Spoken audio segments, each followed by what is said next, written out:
Hello friends, कैसे हैं आप सब लोग। फ्रेंड्स, आज की वीडियो ज़मीन सर्वे में सरकार की तरफ से दी गई ढील के बारे में है। सरकार ने क्या कुछ ज़मीन सर्वे में ढील दिया है, लोगों के लिए क्या क्या आसान कर दिया है, वो सब कुछ इस वीडियो में आपको मिलेगा। ख़ास तौर से ज़मीन सर्वे में लोगों को इस बात से परेशानी हो रही है कि उनके पास ज़मीन के पूरे पेपर्स नहीं हैं। जिन लोगों के पास रसीद नहीं है या जिनके पास केवाला नहीं है वो लोग ज़्यादा परेशान हैं, या जिनका दाखिल खारिज नहीं हो रहा है उनको दिक्कत आ रही है ज़मीन सर्वे कराने में। तो वीडियो को पूरा देखिए। आप लोगों को ज़मीन सर्वे में जो जो परेशानियां आ रही हैं उन सब परेशानी का हल और आसान जुगाड़ और तरकीब बताऊंगा। फ्रेंड्स, चैनल को सब्सक्राइब कर लीजिए, वीडियो को लाइक और शेयर कर दीजिए। तो जिन लोगों के पास रसीद नहीं है, भू लगान का ऑनलाइन वाला रसीद नहीं है, तो उन लोगों को टेंशन लेने की ज़रूरत नहीं है।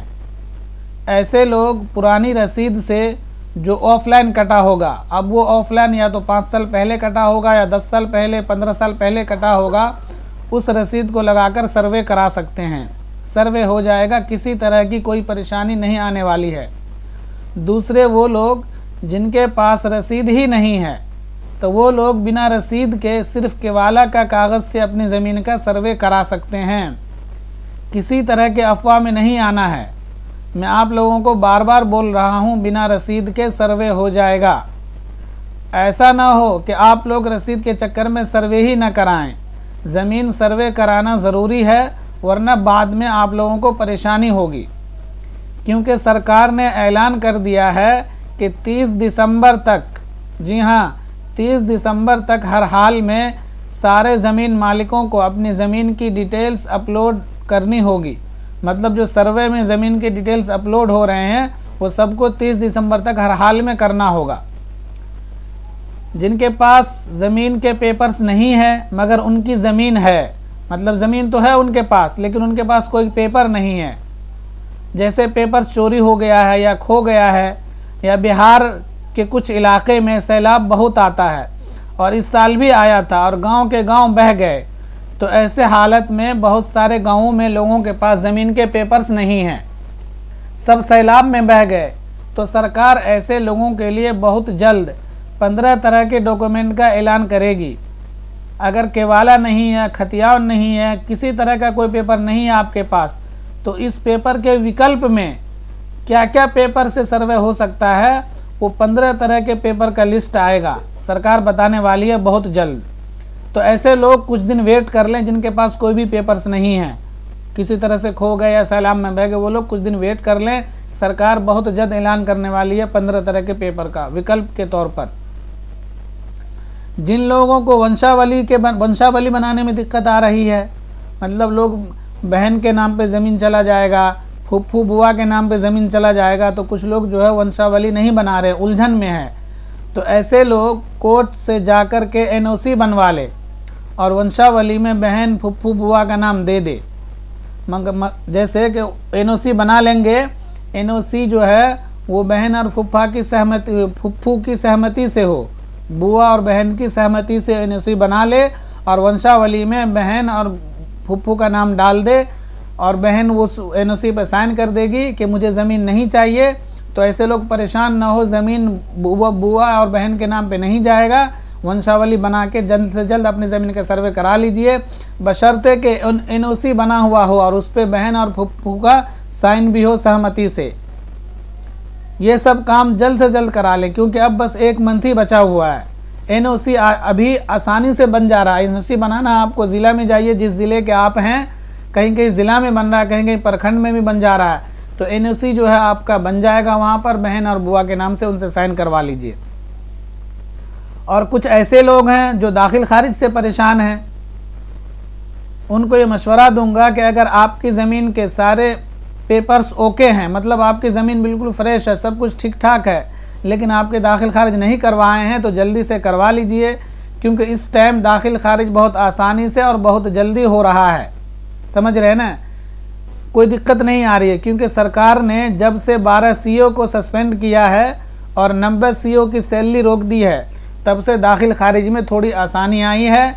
कर्मचारी लोग और ये सीओ लोग जो है थोड़ा जल्दी दाखिल खारिज कर रहे हैं और ज़्यादा उलझन और रिश्वत के चक्कर में नहीं पड़ रहे हैं, क्योंकि सरकार ने अभी कुछ दिन पहले 12 सीओ को सस्पेंड कर दिया था, बर्खास्त कर दिया और 90 की सैलरी रोक दी है। तो तब से दाखिल खारिज का काम थोड़ा जल्दी हो रहा है, क्योंकि आप लोग को तो पता ही है दाखिल खारिज में कितना लेट लतीफ़ी करते हैं ये लोग।